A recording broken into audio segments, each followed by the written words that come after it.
mixed up now. Hello everybody, I am Cooper and today I'm back with a brand new video. Today, that was a quick intro. I've just finished watching the Ghost Monument, so it's time to review it. I'm buzzed. So we're going to talk about the story, but then we're going to talk about the characters, and then we're going to talk about the villains, the Tardis, then my overall thoughts. So, talking about the story, the Tardis team are caught by two separate competitors in this big universe-wide competition where they have to jump from planet to planet and survive each round. And this is the final two people. They land there and they find out they have to get to the other side of the planet and reach the Ghost Monument, which we soon find out through the Doctor and the character Glyn is actually the Tardis, which has been there for God knows how many years. We follow the crew as they make their way across this vast sort of plain, and pretty much that's basically it. They reach the end, they get in the TARDIS, and off they go. It's an interesting one because there's not much to talk about, but there's so much story. It was a really interesting and probably more of a character piece than anything, because there wasn't necessarily a major villain in this. It was more kind of a mix of different things that made it generally entertaining, and that's the kind of good thing that I like about Doctor Who. It doesn't always have to be hero versus villain. It can actually be quite separate and can actually be quite good. But anyway, let's talk about characters. The Doctor, again, absolutely smashed it. Jodie Whittaker is brilliant in this. Any sort of doubts that I had about her last week, maybe with a few lines being performed, perfected this week. There was no, again, there was barely a mention of the whole female Doctor thing. I think there was, like, again, just the one line, which was, come to daddy, I mean, mummy, whatever. Because, I mean, I get that, that's funny, and I thought that was quite an amusing line. The rest of it, the rest of it, what really impressed me is that they brought back the element of the Doctor, how much he/she hates guns and firearms and weaponry and war. So she really doesn't get on with Hetsko straight away because of his use of a gun, his threatening of a gun, and she does like the Venusian Aikido thing, which I thought was great because it wasn't so much a traditional Venusian Aikido where she like flips him over her shoulder like I was expecting, but it was more just like that, and it was like stuck, and I thought that was really cool because it was so subtle. Yet so well done. You don't need much for that. You don't have to have a fun flip, because that would kind of ruin the character vibe for the rest of the episode. So that was just more of a threat than anything. And I quite liked that. Her hate towards guns was shown towards Ryan when he decided to run out and try and shoot loads of robots, which I thought was a great scene. And I loved to see him come back and go, yeah, I know what you mean now. I know why you hate guns. Yeah, it was great. And I really, really loved Jodie Whittaker's performance, especially towards the end when the TARDIS arrived and her face and just the way she looked and composed herself at that scene. I had a big grin on my face the whole way through it, and I absolutely loved that. The companions were brilliant. I think, again, there was a lot of character development with Ryan and Graham. There was a little bit of touching upon them talking about Grace and that sort of thing, a little bit. But the rest of them as a whole, we got a little bit on Yaz, I suppose. We got know a little bit more about her family, but not too much. I'm expecting episode 4, Arachnids in the UK, I think it's called, where they actually go back home. I'm expecting that to revolve something around her family a little bit and probably expand her character a little bit more. So we'll have to wait and see on that front. But I am very, very excited for that. I think all the characters here were well developed. I think Bradley Walsh, again, blows it out the park with Graham. I think his comic timing as well as his serious acting is just great, and I love how he calls the Doctor Doc. He doesn't... I love it. I don't know of any other companions previously that have constantly referred to the Doctor as Doc. I just really like it. I thought it was hilarious. I laughed the first time, and the second time I was like, oh god, this is going to be a thing now, and I really like it. Side characters, Hetsko and Angstrom, were amazing. They joined the TARDIS team for the full journey of the planet, and I really, really liked their characters. I think they were well developed. I don't think we got too much on them, but I liked how there was kind of a mixed balance. You know, the female character Angstrom had a bit of story to her, and it could lean towards a little bit of the political side of the sort of ethnic cleansing type thing, but touching away from that, it's a nice element of that, and I think it links into the big story arc, which we'll talk about in just a minute, and I quite liked that. It didn't have to go too much in detail with either of their histories or whatever. They're two competitors. They're two very competitive people who want this prize at the end.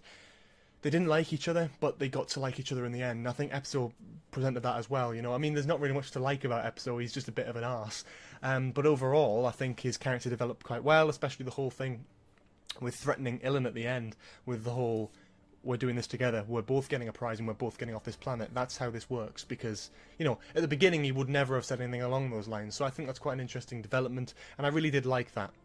Glyn was not in it much, played by Art Malik. He kind of just sat as a hologram for literally the whole episode. He was at the beginning and he was at the end. It was a nice bit of confrontation between him and the Doctor, which I really, really liked. They kind of bounced off each other. I say bounced off each other. He just ignored her, and she just kept shouting at him.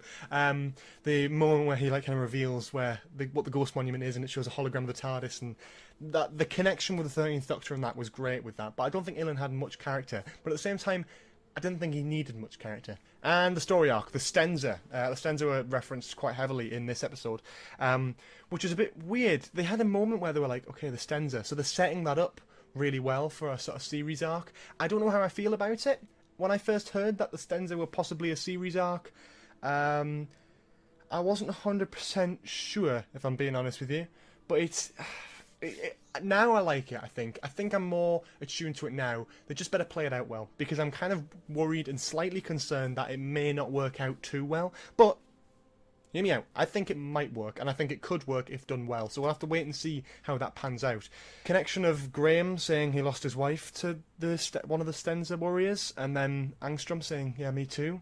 That offers a little bit of the LGBT representation, which I quite like. There was a connection between Angstrom and Graham, which kept them closer and kept a bit of a more team element up again. So I think that worked quite well, if I'm being honest with you, and I'm really happy with that. But in terms of a series arc, we'll have to wait and see. The Stenza seem like fierce warriors, but I feel like if you were going to set them up to be these universal feared warriors, then the Doctor would have at least recognised that Tim Shaw from the first episode, unfortunately, but we didn't get that. So I'm curious, but we'll have to see what happens.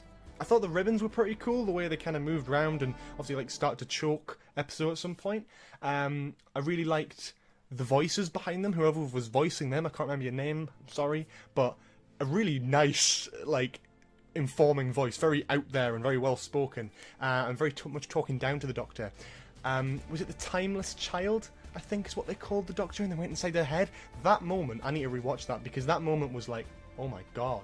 Like, they're really imposing like a threat, but also they're really imposing knowledge, and knowledge is probably what the Doctor fears, I would think, when the Doctor's face goes, wait a minute, how do you know that? You know, that sort of thing. It was a bit like in Girl in the Fireplace, where Renette is starting to read the Doctor's mind. It's quite interesting, and I really like that. And I also like the way they were kind of disposed of as well, by the Doctor kind of like digging her feet in and then going back and blowing them all up as they all burn. I thought that was quite clever. Before I talk about my favourite part of this episode, I'm going to talk about the VFX. The VFX work in this, mind-blowing. Absolutely bloody mind-blowing. It was spectacular. And I'm not just talking about the title sequence, which again, to me, looks absolutely brilliant. The rest of it, everything, the time-lapse of the sun's coming up and night turning into day, the time, the look of the whole lake as the boat goes across it, the opening shots where I'm stuttering now, the spaceship crashes in this sort of valley with three of the characters running away from it, and just, there's a shot of Ryan running and the ship's behind him, and it's like, this looks like a Star Wars, it's brilliant. The VFX for this series is not disappointing me at all. It's exactly what anyone could want for this show, and I'm really, really happy with it. I thought the music as well was amazing. I think Sega Nakanola did a brilliant job again with this. Subtlety works for me. I love the whole subtlety element of it. It's not big and bombastic, but I noticed there's a little bit of 13's theme in there, so it seems that track, which if you listen to it back, you'll probably recognise it from episode 1 when she does the I am the Doctor speech. I'm really much looking forward to seeing how they do that, and how they go about with that in the future. But at the moment, he's impressing me as a musician. The VFX work's being really impressive, and overall, the episode's been great. But now let's talk about my favourite element. And finally, the TARDIS. We've got to talk about it. So the leaked image came out ages ago, and I always said we need to see it on screen before we make a proper judgment, and thankfully I was right, because the leaked image does nothing justice to that actual console. Just the general design of it is beautiful. I love how small and compact it is, as well as the big overarching pillars. I love the lights. That's what really gets me. The lighting of this, the orange mixed with the whole blue of some of the roundels. There's at one point there's sort of like a shot of Ryan and Yaz, I think, and it's got like a sort of haze of like a sort of sunlight haze coming from behind it. It's times like this where I've just really got, oh, the set designers are wonderful. I was really concerned about it, whether or not it would look good on screen, and I wasn't disappointed. I think it's a brilliant looking TARDIS. I think it's very atmospheric. It reminds me very much of a Tennant mixed with Paul McGann a little bit.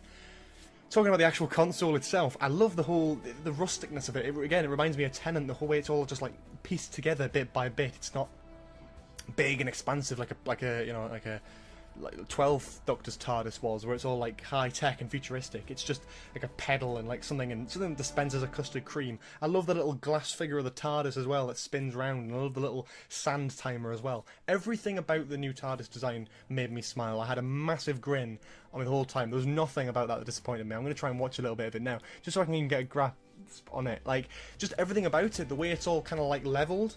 I love it. It's open. It's new and interesting, and you know, it's not got all the sort of seats and the bookshelves that 12th Doctor has, but it needs to be something different. And this reminds me so much of Tennant's TARDIS, which is my favourite interior, by the way. It makes me smile, and this could become eventually one of my favourite interiors. And I'm not just saying that as a first reaction, I'm just saying that as, damn, I mean, that looks good, and I think it could be, but I'm not ready to make a decision yet. So, yes, I'm very, very much looking forward to it. So what did I think of it overall then? I thought there were some bits that dragged, that got a little bit boring in the middle, but I thought the characters were really well developed, as you'd expect with Chris Chibnall now. I thought the VFX was gorgeous. I reckon, like, even though I knew, because I'd seen the filming pictures and all that sort of thing, I knew this was based and filmed in South Africa. It felt like an alien planet. All the way through it felt like an alien planet, and that is impressive. I thought the beginning section, where they're both on the crashing spaceships, it felt like something out of Star Wars. It felt like something really sci-fi and out there, and it didn't need to be a standard Doctor Who formula, and that's not what it felt like. It felt like something brand new and refreshing, and overall, I think it, you know, in terms of ranking sort of things, I looked at a few early reviews, and a few of them compared it to The Beast Below. It's miles better than The Beast Below, in my opinion. I thought everything was well developed. I didn't see any problems myself. It drags a little bit in the middle, so it's probably not the most rewatchable episode in the world, but overall, it's a really, really enjoyable spectacle for the screen, and I thought it was beautiful. So I'm going to give it the same score as I gave episode 1, 8 out of 10. Thank you all so much for watching. If you enjoyed this video, make sure you leave a like, comment below for any more suggestions in the future, subscribe if you haven't already. Please do check out the Patreon if you want to support the channel, check out the Discord server if you want to gush about Doctor Who 24/7, and yeah, that's pretty much it. I hope you have a lovely day, and I will see you all next time. Bye bye!